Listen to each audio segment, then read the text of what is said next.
শ্রীলঙ্কার বিপক্ষে জয়ে ক্রিকেটারদের মানসিকতায় ইতিবাচক পরিবর্তন আসবে। সামনের ম্যাচগুলোই ভালো করতে তা ভূমিকা রাখতে পারে, এমন মন্তব্য করেছেন সাবেক অধিনায়ক তামিম ইকবাল।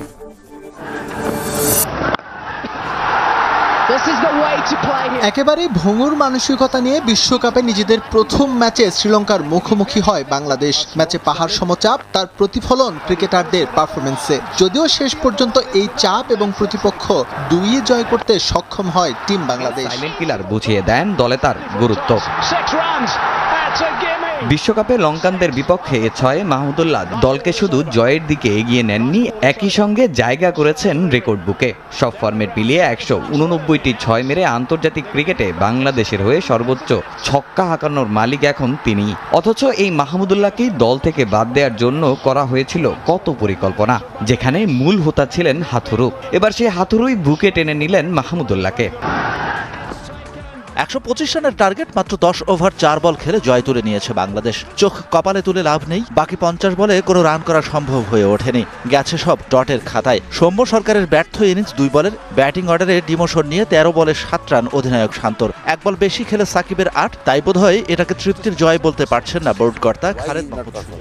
তার মতো খেলোয়াড়, বাট কোনো সময় কিন্তু অনেক বড় প্লেয়াররাও একটা ব্রেক নিয়ে নেয়। আসসালামু আলাইকুম সুপ্রিয় দর্শক বন্ধুরা, অবশেষে দক্ষিণ আফ্রিকার বিপক্ষে মাঠে নামার আগে বাংলাদেশ ক্রিকেট টিমে বেশ কিছু পরিবর্তন আসতে চলেছে। দর্শক বন্ধুরা, এবার সৌম্য সরকারকে হটিয়ে তার জায়গায় যে কাউকে আনা হতে যাচ্ছে।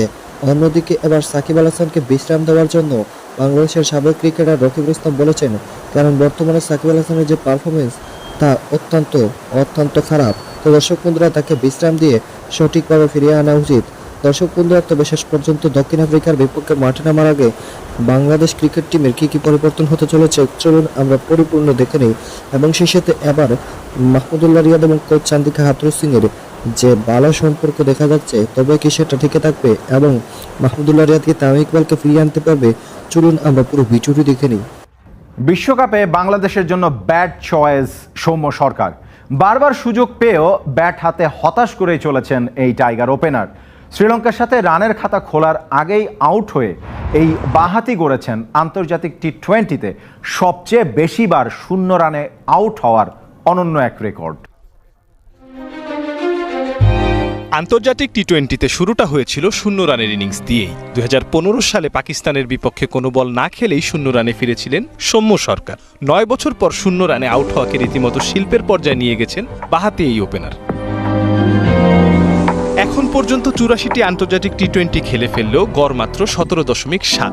ব্যাট হাতে 83 ইনিংসের 13টিতেই 0 রানে ফিরেছেন সৌম্য। সর্বশেষ 3 ইনিংসে ডাক মেরেছেন 2 বার, আর এতেই সর্বাধিক শূন্যের রেকর্ডটা নিজের করে নিয়েছেন সৌম্য সরকার। ডালাসে শ্রীলঙ্কার বিপক্ষে জয়ে দল হাসলেও পুরোপুরি ব্যর্থ ছিলেন সৌম্য। ইনিংসের দ্বিতীয় বলেই আউট হয়ে ফিরেছেন, দলকে ফেলেছেন চাপে। একই সঙ্গে বিব্রতকর রেকর্ডেও নাম তুলে ফেলেছেন। আয়ারল্যান্ডের অধিনায়ক পল স্টার্লিং 143 ইনিংস নিয়েছেন 13টি শূন্যের জন্য। সেখানে 144 ইনিংসে 12টি শূন্য নিয়ে 2 নম্বর রয়েছেন ভারতের রোহিত শর্মা। ঘরোয়া এবং আন্তর্জাতিক কোথাও পারফর্ম না করেও কোচ হাথুরু সিংয়ের পছন্দের দলে থেকে যাচ্ছেন সৌম্য। শ্রীলঙ্কার ম্যাচে ব্যর্থতার পর কি বাদ পড়বেন সৌম্য?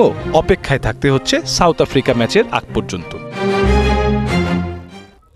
শ্রীলঙ্কার বিপক্ষে জয় তৃপ্তির নয়, এই জয়কে স্বস্তির জয় বললেন বিসিবি পরিচালক খালেদ মাহমুদ সুজন। টাইগারদের সাবেক অধিনায়ক বললেন, বিশ্বকাপের এই আসরে সামনের দিকে যেতে হলে আরও ভালো ক্রিকেট খেলতে হবে নাজমুল হোসেন শান্তদের। বিশ্বকাপে নিজেদের প্রথম ম্যাচে জয়টা খুবই প্রয়োজন ছিল বাংলাদেশের, বিশেষ করে ব্যাটারদের আত্মবিশ্বাস ফেরানোর জন্য। সেই কাজটা করেছেন তাওহিদ হৃদয়, মাহমুদুল্লাহরা। 125 রানের টার্গেট মাত্র 10 ওভার 4 বল খেলে জয় তুলে নিয়েছে বাংলাদেশ। চোখ কপালে তুলে লাভ নেই, বাকি 50 বলে কোনো রান করা সম্ভব হয়ে ওঠেনি, গেছে সব ডটের খাতায়। সৌম্য সরকারের ব্যর্থ ইনিংস 2 বলের, ব্যাটিং অর্ডারে ডিমোশন নিয়ে 13 বলে 7 রান অধিনায়ক শান্তর। 1 বল বেশি খেলে সাকিবের 8, তাই বোধহয় এটাকে তৃপ্তির জয় বলতে পারছেন না বোর্ড কর্তা খালেদ মাহমুদ সুজন। তৃপ্তির জয় না, ডেফিনেটলি এর থেকে আরও ভালোভাবে জয় পাওয়া উচিত ছিল আমাদের। সেই টিম আমরা, এতে বেটার টিম আমরা মনে করি যে 125 রান চেস করতে গিয়ে আমাদের এতটা কষ্ট করার কথা ছিল না। আমি স্বস্তির জয়ের পর আরেক চ্যালেঞ্জের মুখোমুখি হতে যাচ্ছে বাংলাদেশ। নিউ ইয়র্কে অপেক্ষা করছে সাউথ আফ্রিকা। প্রোটিয়াদের বিপক্ষে জয় পেতে হলে এর চেয়ে বেটার ক্রিকেট খেলতে হবে বলে মনে করছেন সুজন। এখান থেকে হয়তো বা ঘুরে দাঁড়ানোর একটা টনিক হিসেবে কাজ করবে। যদিও নেক্সট ম্যাচটা সাউথ আফ্রিকা কন্ডিশনটা টাফ, নিউ ইয়র্কের উইকেটে খেলা হবে। আমরা এর আগে নিউ ইয়র্ক উইকেটে শ্রীলঙ্কা এবং সাউথ আফ্রিকা খেলাছিলাম, very difficult wicket to bat. But আমরা কতটা ওখানে প্রতিরোধ গড়ে তুলতে পারি, কতটা ভালো উইকেট খেলতে পারি, দ্যাটস ইম্পর্টেন্ট। বাট ডালাসের অর্জন কিংবা আফসোস সবই এখন অতীত। নতুন প্রস্তুতির সময় চলে এসেছে, সাথে সাথে নতুন প্রতিপক্ষ সাউথ আফ্রিকা। সোমবারই মাঠে নামতে হবে জয়ের জন্য। যখন বিশ্বকাপের ওপেনিং ম্যাচ খেলতে নেমে, নিজের প্রথম বিশ্বকাপ ম্যাচ খেলতে নেমে রিশাদ পুরো বিশ্বকে দেখিয়ে দেন বাংলাদেশের লেগ স্পিনারের যে হাহাকার ছিল সেটা এখন আর নেই। ঠিক তখন নাজমুল হোসেন শান্ত, যখন বাংলাদেশের হয়ে টিকে থাকা দরকার ছিল, পাওয়ার প্লেকে কাজে লাগানোর কথা ছিল, বাংলাদেশ 34 রানে বেশি তুলতে পারে নাই, নাজমুল শান্ত ফিরে গেছেন। বাংলাদেশের আরো একটা বড় আক্ষেপের নাম, সাকিব আল হাসানের ব্যাটিংটা ইদানিং ঠিকঠাক হচ্ছে না। আর আমি বিশ্বাস করি সাকিব কোনো একটা সমস্যায় আছেন এবং সেটা থেকে তিনি দ্রুত বের হয়ে আসবেন। কিংবা সৌম্য সরকার 0 রানে আউট হয়ে গিয়ে ট্রলের শিকার হচ্ছেন শূন্য সরকার বলে। এদেরকে আসলে প্রপার গাইডলাইনটা দিবে কে? Here is the question. Najmul Hossain Shanto যখন ব্যাটিংয়ে স্ট্রাগল করছেন, ঠিক তখন নাজমুল হোসেন শান্তকে কাজ করতে হয়েছে স্পিন বোলিং কোচ মুস্তাক আহমেদের সাথে। সিরিয়াসলি ভাই, আফিফ হোসেন ধ্রুব, যিনি 15 সদস্যের বাইরের ক্রিকেটার, তাকেও হেল্প করেছেন মুস্তাক আহমেদ। যে মানুষটা হেড কোচের দায়িত্বে, যে মানুষটা এতগুলো টাকা নিয়ে বাংলাদেশে জব করছেন হেড কোচের, অনেক সময় বিসিবির ডিরেক্টরদের থেকেও তিনি অনেক বেশি পাওয়ারফুল, সেই চান্ডিকা হাথুরু সিং এটুকু সময় পান না, ম্যানেজ করতে পারেন না যে আমার captain out of form, I should work with him. আমি যদি ভুল বলি আপনারা বলবেন। শান্ত ক্যাপ্টেন স্টিল তিনি অফ ফর্মের মধ্যে আছেন, সৌম্য সরকার অফ ফর্মের মধ্যে আছেন, একই সঙ্গে সৌম্য সরকার, সাকিব আল হাসান। সবচেয়ে বড় জিনিস হচ্ছে সাকিব আল হাসানকে আসলে আমরা সাকিব আল হাসানের মতো পাচ্ছি না। তিনজনকে যদি আলাদা আলাদা করে ছোট ছোট করে বলতে বলি, তিনজনের পারফরমেন্স আসলে মূল্যায়ন করে। দেখেন সৌম্য লাখটা ফেভার করে না, শটটা কিন্তু খারাপ খেলেনি, বাট তাকে আজকে 124 ছিল, তার সুযোগ ছিল যে এই 124কে টার্গেট, তিনজনেরই স্ট্রাইক রেট কিন্তু 50+ মাত্র। আজকে তো তাড়াহুড়া করার কোনো দরকারও ছিল না। প্লে একটা ইনিংস বিল্ড আপ করো। 124।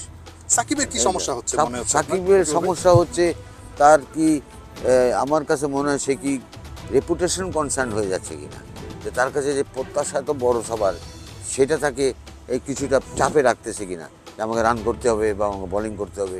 এবং এটাও ঠিক, সব টিম কিন্তু সাকিবকে বাংলাদেশের সাথে খেলায় টার্গেট করে, এবং আজকেও তাকে টার্গেট করেছে। এবং দেখবেন সবচেয়ে রান খরচ তো কিন্তু সাকিব আল হাসান, এবং পরপর 3-টা 6 মারছে তাকে। তার মানে কি তার বোলিংয়ের ওই ধার ওই হিসেবে নাই। এই যদিও এটা একটু বেটার উইকেট, বাট আপনি দেখবেন হয়তো এই সাথে নিউ ইয়র্কে যে ওই উইকেটে যে দর্শক বন্ধুরা, আপনারা হয়তো পুরো ভিডিওটি দেখে এবং এই সকল আলোচনাগুলো শুনে অবশ্যই বুঝতে পেরেছেন অবশেষে ভারত এবং বাংলাদেশের লড়াই শুরু হতে যাচ্ছে। আর এই লড়াইটি হারা এবং জেতা, হারানোর কিছু নাই এবং জয়ের কিছু নাই, তবে এটা একটি স্বস্তি এবং বিশ্বকাপের আগে ভালো একটা প্রস্তুতি হতে পারে। তো দর্শক বন্ধুরা, আপনারা পুরো ভিডিওটি দেখে এবং সেই সাথে এই সকল নিউজগুলো দেখে আপনারা পুরো ভিডিওটি দেখে এবং এই সকল আলোচনাগুলো শুনে আপনাদের কাছে কী মনে হয়েছে অবশ্যই কমেন্ট করে জানিয়ে দেবেন। তো দর্শক বন্ধুরা, ভালো থাকুন, সুস্থ থাকুন। আল্লাহ হাফিজ। আসসালামু আলাইকুম রহমতুল্লাহি ওয়া বারাকাতুহু।